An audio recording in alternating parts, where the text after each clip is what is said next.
Bonjour les élèves. Aujourd'hui, nous allons faire la leçon 1.4 suite où nous allons résoudre encore des problèmes à l'aide de systèmes linéaires. Par la fin de cette leçon, tu seras capable d'identifier les variables dans une question afin d'écrire deux équations linéaires qui représentent un système linéaire et ensuite résoudre le problème qui sera en situation en utilisant ces deux équations déterminées. Notez bien que les questions présentées dans cette leçon seront un peu différentes que la leçon 1.4. Il n'y aura pas nécessairement des variables dépendantes et indépendantes.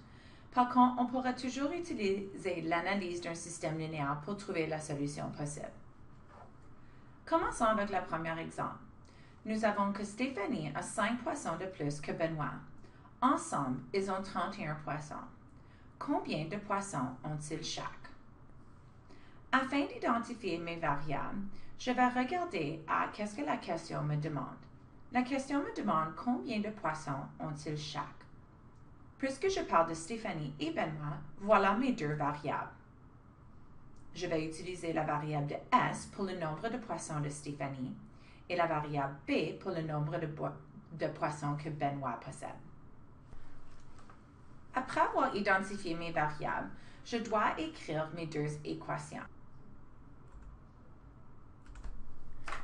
Comme mentionné dans la leçon précédente, généralement, la première équation correspond à la première phrase.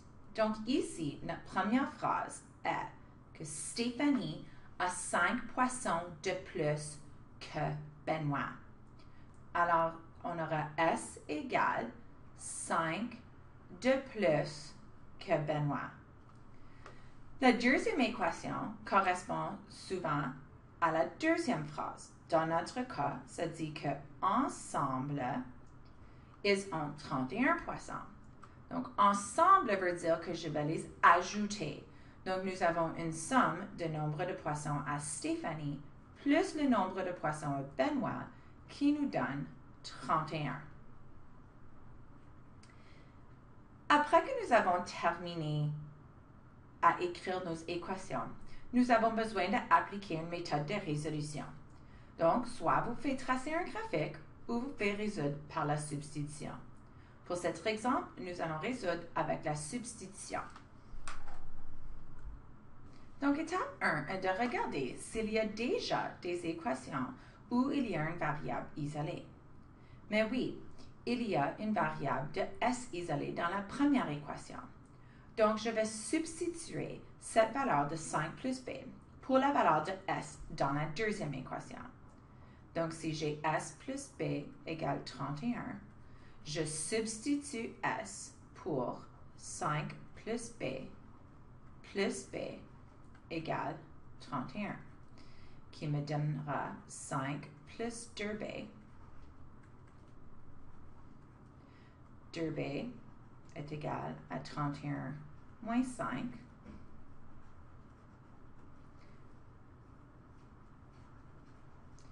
Et donc, B sera égal à 26 divisé par 2, qui est 13. Puisque j'ai trouvé la valeur de B, je veux maintenant substituer afin de trouver la valeur de S. Donc, je vais retourner et utiliser équation numéro 1. Donc, S sera égal à 5 plus la valeur de B, qui est 13. Et donc, S est égal à 18. Ma prochaine étape est de faire la vérification. Alors, si je vérifie dans la première équation, S égale 5 plus B, S est 18, B est 13. Alors, 18 est égal à 18, ça fonctionne. Dans ma deuxième équation, S est 18, donc S plus B égale 31. S est 18, B est 13, et cela me donne une valeur de 31. Puisque ceci est une résolution de problème en situation, il faut écrire une phrase complète afin de répondre à la question. Donc, si la question nous demande combien de poissons ont-ils chaque, et S est le nombre de poissons à Stéphanie, et B est le nombre de poissons à Benoît, on pourrait dire que Stéphanie a 18 poissons et Benoît en a 13.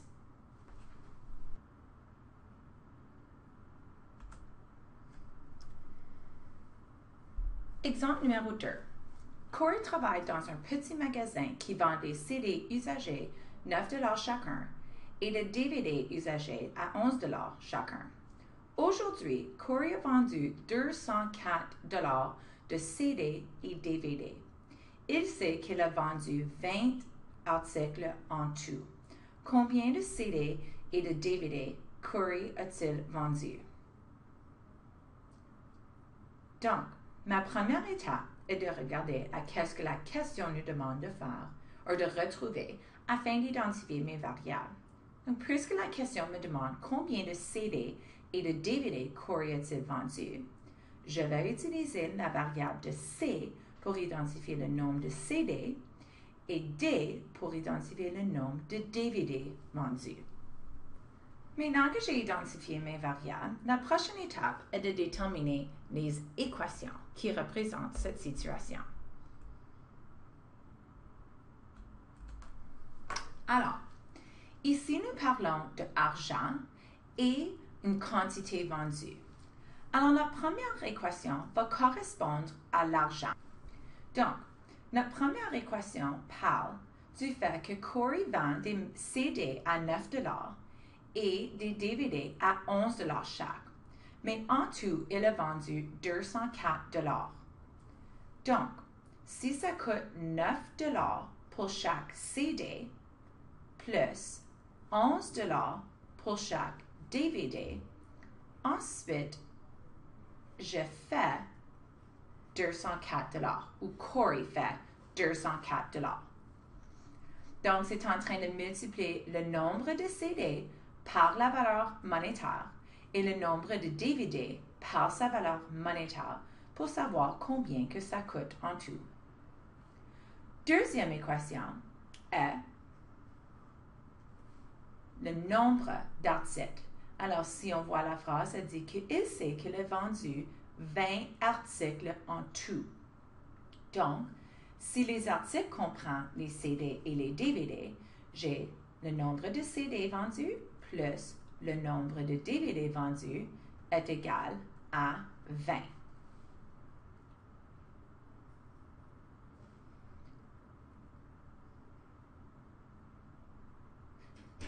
Maintenant que j'ai identifié mes équations, je peux procéder à l'étape de calcul. Donc, ma première étape est de vérifier s'il y a déjà une variable isolée dans une équation. Malheureusement, il n'y en a pas. Donc, je dois choisir une des deux équations afin d'isoler une des variables. Je vais choisir d'isoler C dans la deuxième équation, puisque C n'a pas un coefficient en avant. Donc, je vais utiliser équation 2 et je vais isoler C.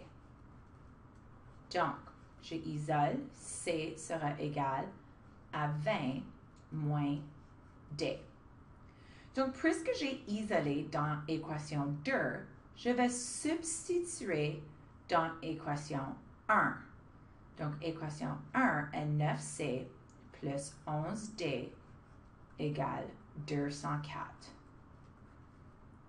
Donc, j'aurai 9 fois 20 moins D plus 11D égale 204. Donc, 180 moins 9D plus 11D égale 204. Donc, j'aurai 180 plus 2D égale 204.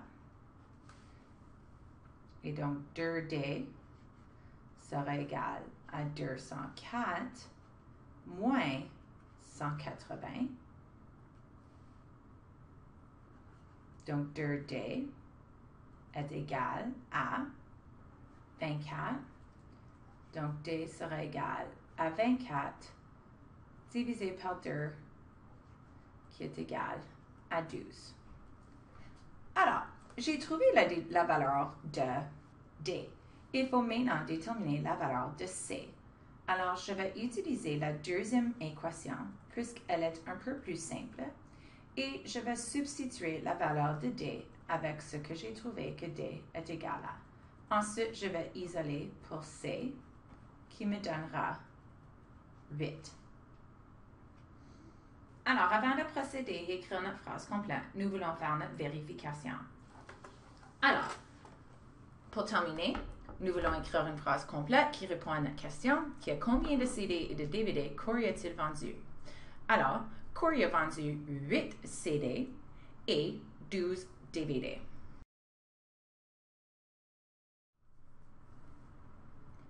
Exemple numéro 3. Cet exemple est un peu plus complexe à résoudre.